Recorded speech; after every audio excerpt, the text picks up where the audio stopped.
Hey everybody, so in the previous video we discussed a little bit more how the enter selection works, so this enter method here.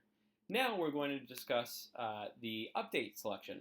So to review this enter selection, when we first call this render circles method, there are no circles on the page. So this, or on the SVG, or on the page at all, but especially on this SVG more specifically. Therefore, when we do select all circle, this is an empty selection.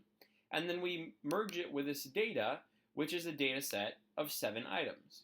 So when we look back on this Venn diagram, there are no elements. So the update selection and the exit selection are both empty. And there are 7 pieces of data not affiliated with elements. So the enter selection is 7 pieces of data. So when we do this part of the code, our selection contains 7 pieces of data. And to each of those, we append a circle. So we make a circle, 7 circles, and each circle is associated with a piece of data in this data set. And then obviously, as we described in previous videos, we make the attributes of each circle dependent on the data itself. Great, so the way we see that is here.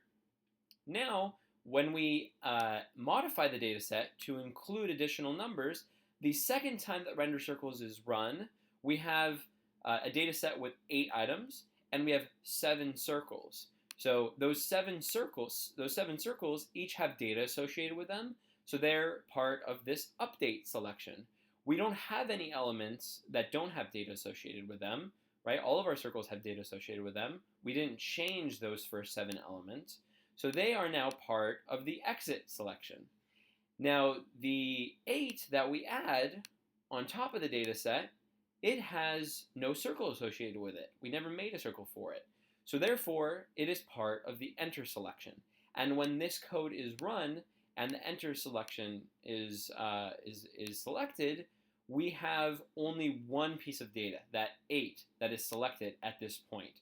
So when we do append circle, we're appending a circle and associating it with that 8. Now, the circles that were already on the page aren't modified. So that's why we see this effect. So we have the first 7 circles, and we add the 8th, we add the 9th, etc.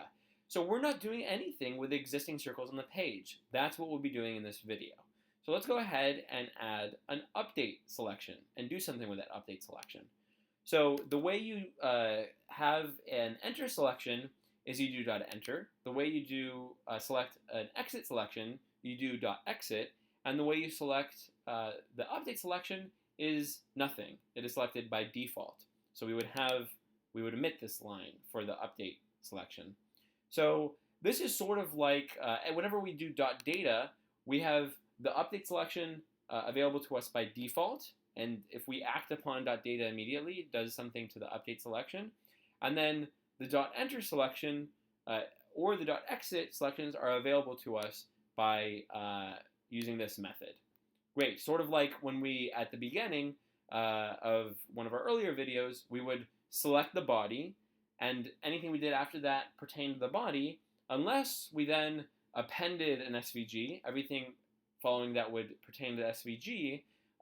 You can see that here, everything following this pertains to the body until we append an SVG onto the body, at which point these 2 attributes are applied to the SVG. Same thing here. We start with a default of the update selection, but as soon as we do enter, we switch gears, and now we're dealing with the enter selection. Or if we were to do .exit, we're dealing with the exit selection. Great, so let's enter an update selection.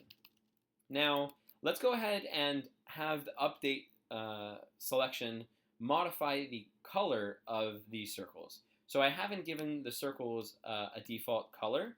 Obviously, they default to black. But let's go ahead and give them an actual color. So let's say fill is, let's say, gray. Let's make sure that that works. Great. So the circles are gray. Now let's make an update selection. So it's exactly the same as this. Go ahead and copy that. And we're not going to do .enter, because again, by default, we're selecting the update selection. And let's go ahead and give it style of orange. So fill of orange.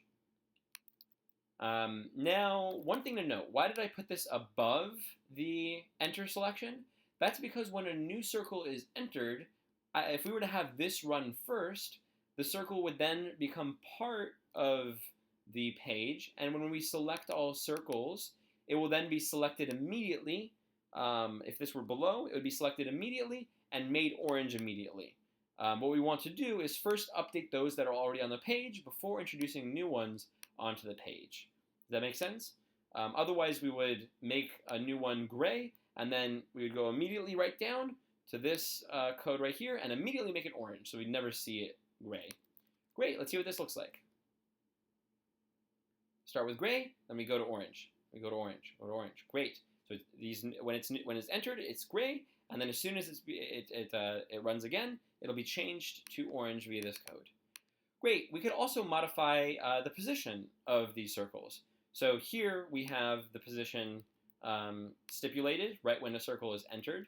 Let's move those circles. And in fact, let's have a little fun and throw a transition here. So we'll throw a transition and watch as the color transitions slowly. Great. Now let's transition the position. So I'm going to copy this and add it up here.